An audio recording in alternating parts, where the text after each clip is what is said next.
मोदी जी के नेतृत्व में काम हुआ। आप सबको मालूम है कि 2014 से पहले सभी पत्रकारगण यहाँ मौजूद हैं, यूरिया की सीजन पर भयानक किल्लत होती थी और जब यूरिया की ज़रूरत राज्य को होती थी उस समय मुख्यमंत्री डेरा डालकर दिल्ली में बैठते थे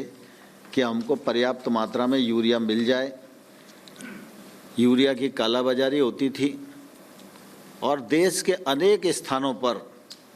पुलिस लगाकर यूरिया बांटने का काम किया जाता था। कई बार ऐसी घटनाएं भी आती थी कि रेलवे स्टेशन से यूरिया लूट लिया गया,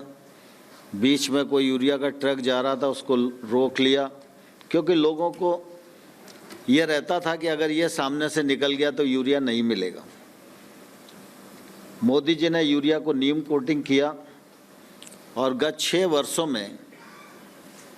कोई भी यूरिया की किल्लत देश को नहीं हुई, किसान को नहीं हुई। सुचारू रूप से यूरिया की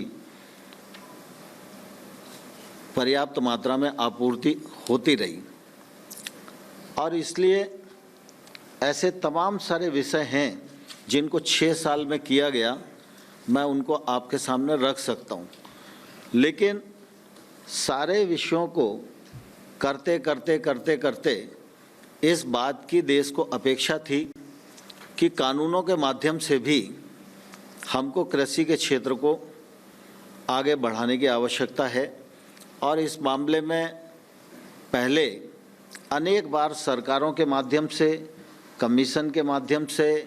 स्वामीनाथन साहब जैसे विद्वानों के माध्यम से ये रिकमेंडेशन की जाती रही। ये कानून आए तो इन कानूनों के माध्यम से सरकार की ये कोशिश थी कि किसान मंडी की जंजीरों से मुक्त हो और मंडी की परिधि के बाहर वह अपना माल किसी को भी कहीं भी और अपनी मनचाही कीमत पर बेचने के लिए स्वतंत्र हो। ये कानून में प्रावधान किया गया। मंडी परिधि के बाहर जो ट्रेड होगा उस पर कोई टैक्स नहीं लगेगा। अब स्वाभाविक रूप से किसान को बेचने की स्वतंत्रता मिल जाए, बिना टैक्स के खरीद फरोख्त हो, इसमें किसी को क्या आपत्ति हो सकती है। अभी कोई भी कानून इस बात को प्रावधानित नहीं करता कि 3 दिन के भीतर उसके उपज का कीमत बेचने के बाद उसको भुगतान हो जाएगा, लेकिन इस कानून में इस प्रकार का प्रावधान किया गया। मूल्य आश्वासन की दृष्टि से कॉन्ट्रैक्ट फार्मिंग नया विषय नहीं है, अभी तक कानून नहीं था लेकिन फार्मिंग हो रही थी, उसके अनुभव भी अच्छे हैं। हम लोगों को लगता था कानूनी प्लेटफॉर्म देंगे, इसका फ़ायदा लोग अच्छे से उठाएंगे, किसान महंगी फसलों की ओर आकर्षित होगा, नई टेक्नोलॉजी से जुड़ेगा, अपनी जोखिम को प्रोसेस पर ट्रांसफ़र करने में सफल होगा,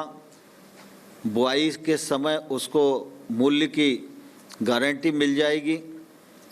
और किसान को और किसान की भूमि को कानून में पूरी तरह से सुरक्षा देने का प्रबंध किया गया। यदि विवाद भी हो प्रोसेसर और किसान के बीच में तो एसडीएम 30 दिन के भीतर उसका निराकरण करेगा, उसे कानून में बांधा गया। और साथ ही साथ यह भी कानून में प्रावधान किया गया कि निर्णय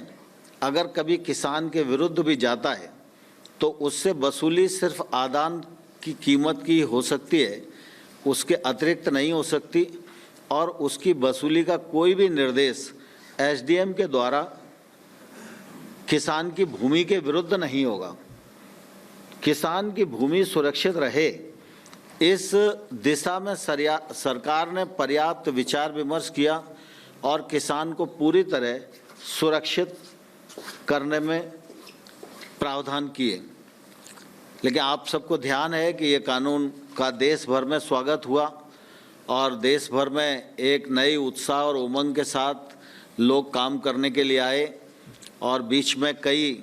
ऐसे भी उदाहरण हम सब लोगों के सामने आए हैं कि अगर भुगतान का विषय आया तो इस नए कानून के अंतर्गत महाराष्ट्र के किसान का बड़वानी मध्य प्रदेश का जिला है, वहाँ एसडीएम ने इस कानून के अंतर्गत तत्काल भुगतान कराया।